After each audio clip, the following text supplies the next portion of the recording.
미국과 일본이 정상회담에서 타이완 문제까지 거론하면서 중국을 압박하자 중국은 내정 간섭이라며 강력히 반발하고 있습니다.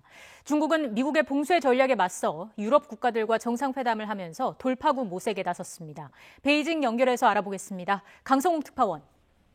네, 베이징입니다. 네, 중국이 미일 정상회담에 강력히 반발하는 가장 큰 이유는 뭡니까?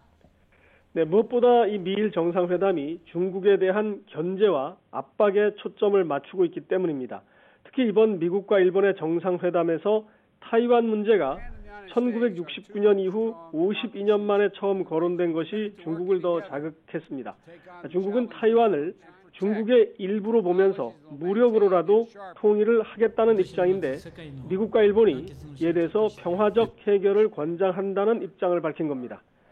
미국은 또 중일 영유권 분쟁 섬인 센카쿠 열도 중국명 랴오이다오 분쟁 시 개입을 하겠다는 원칙도 재확인했습니다. 미국과 일본은 아울러 중국의 홍콩과 신장 지역 인권 문제에 대해서도 우려를 표명했고 중국은 이것을 심각한 내정 간섭이라며 반발하고 있습니다. 중국 외교부는 어제 저녁에도 미국과 일본이 중국의 핵심 이익을 침해해서는 안 된다면서 필요한 모든 조치를 통해 주권과 안전을 지킬 것이라고 맞대응 의사를 밝혔습니다. 네, 미국이 중국에 대한 압박 수위를 점점 높여가고 있는데 중국은 어떻게 대응하고 있습니까? 네, 어제 새벽에 미국과 일본이 정상회담을 하기 직전인 지난 금요일 밤에 시진핑 중국 국가주석은 프랑스, 독일과 화상정상회의를 했습니다.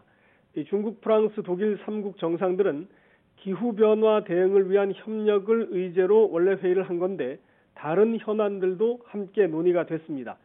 시진핑 주석은 미국을 겨냥해서 기후변화 대응이 지정학적인 흥정거리나 다른 나라를 공격하는 빌미가 되면 안 된다면서 유럽 국가들의 협조를 요청했습니다.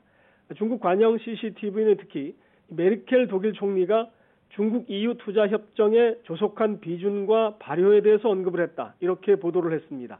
중국 EU 간 투자 협정은 신장 인권 탄압 문제로 양측이 제재를 주고받으면서 발효 직전에 난항을 겪고 있는데 이것이 다시 거론되기 시작한 겁니다.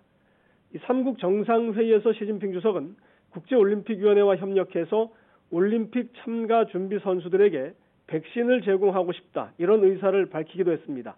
앞서 왕이 외교부장은 지난달 알래스카 미중 단판 충돌 이후 한국과 러시아를 비롯해서 12개 나라와 연쇄 외교장관 회담을 하면서 미국에 맞서 전례 없는 외교전을 펼치기도 했습니다.